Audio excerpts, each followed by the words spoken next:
पैसा तो एक वैश्या के घर में भी होता है, पैसा तो एक पापी के घर में भी होता है, धन तो एक वैश्या के घर में भी होता है, धन तो एक पापी के घर में भी होता है, धन तो एक गलत काम करने वाले व्यक्ति के घर में भी होता है।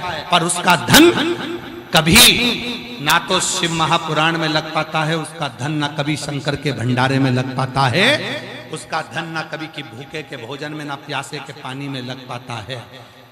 अगर तुम्हारा धन कहीं शिव पुराण के भोजन भंडारे में लगा है, अपने आप को किस्मत वाला समझना कि हमारा पैसा पैसा नहीं रहा, हमारा पैसा लक्ष्मी हो गया है, हमारा पैसा लक्ष्मी। ये धन नहीं रहा, लक्ष्मी हो गया।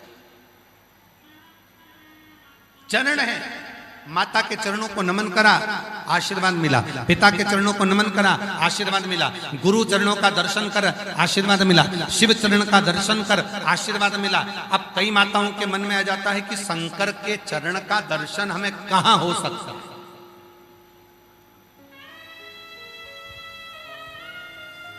शिव के चरण का दर्शन हमें कहां हो सकता है, भगवान शंकर के चरण का दर्शन हमें कहां। कितने लोगों को भगवान शिव जी के चरण का दर्शन करना है? हाथ उठाओ जरा। सबको करना है शिव जी के चरण का दर्शन? बस तो फिर यहां से जाते जाते कर लेना। कहां होगा? किसी बेलपत्र के पेड़ के नीचे जाना, उसकी जड़ का दर्शन करना मेरे शंकर के चरण का दर्शन है।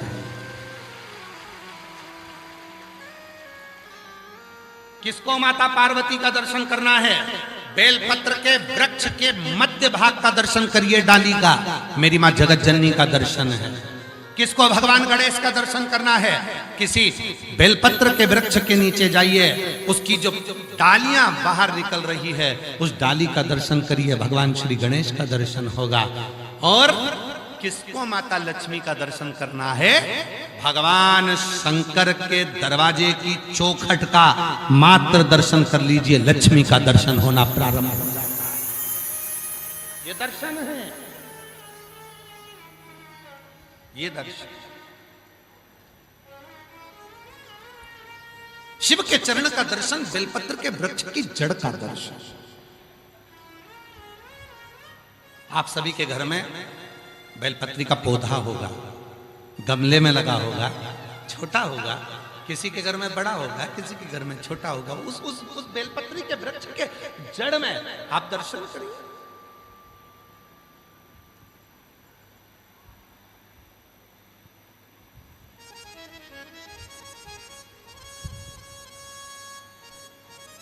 और जहां बेलपत्री का पेड़ होता है, वृक्ष होता है, उसकी जड़ में जब शिव चर्चा हो, भगवान शंकर का स्मरण हो, भागवत हो, रामायण हो, गीता हो, स्मरण हो, वो सुख देते, आनंद।